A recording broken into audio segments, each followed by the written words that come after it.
Hi, my name is Sarah. I wanted to talk about positive self-affirmation and how it relates to our own governing of personal cognitive dissonance.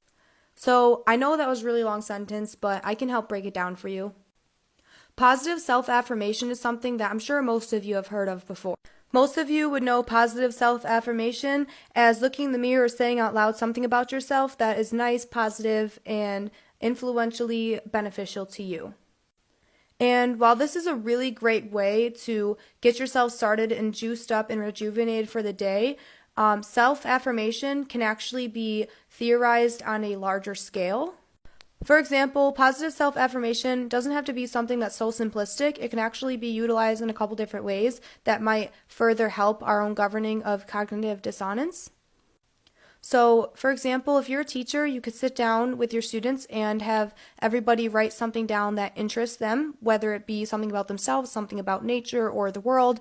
It would just be a really great way for the teacher to kind of break the barrier of self-defense and ego and say, hey, I care about you. I want to know what interests you.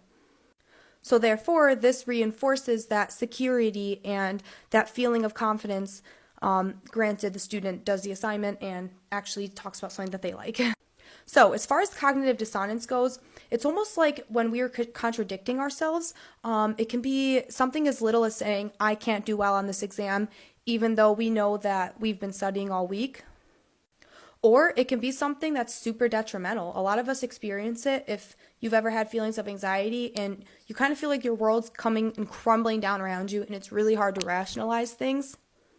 Now, mind you, I'm talking about this solely on a natural cognitive dissonance level. I'm not a doctor. I'm not saying anything about anxiety. I just mean anxious feelings might bring upon cognitive dissonance. Furthermore, I want to say positive self-affirmation is not a way to get to the root element of stereotypes or environmental conflicts or, minority groups, anything like that. There should never be anything covered up. I'm saying on a more personal, individualistic scale. Historically speaking, the self-affirmation theory was actually brought about by one of our U.S. psychologist, Elliot Aronson, in 1932. And he had written and stated that by reducing cognitive dissonance, we must go to the root of what is triggering that feeling or triggering that emotion and to try and resolve it in any way we can. So this does not mean that cognitive dissonance can be reduced by affirming some other aspect of the self. It has to pertain to that specific situation. But luckily, more modern psychologists have advanced this theory.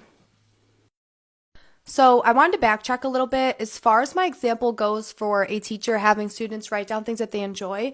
Although I stated that it's a self-governing scale and it's an individualistic confidence boost, I do want to make note that I was saying that this is brought upon on a larger scale because positive self-affirmation can help be reinforced in group settings, in group environments. Granted, it is based upon individualistic things, such as something that you like.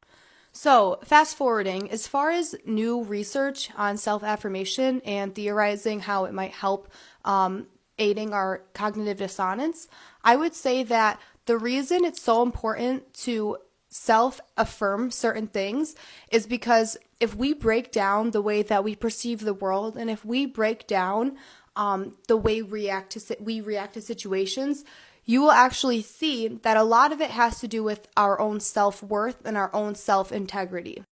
Culture, religion, politics, beliefs, there are so many things that make up who we are individualistically and even as a community. But if you think about it, when any of these things are questioned, a lot of people feel threatened and they feel the need to triumph that threat and prove themselves. So this self-defense mechanism, because our self-integrity feels challenged, might result in some situations that could have been prevented if we would have just rationalized with ourselves and felt more affirmed within who we are as a person so that we didn't have to act out or we didn't have to react the way that we reacted.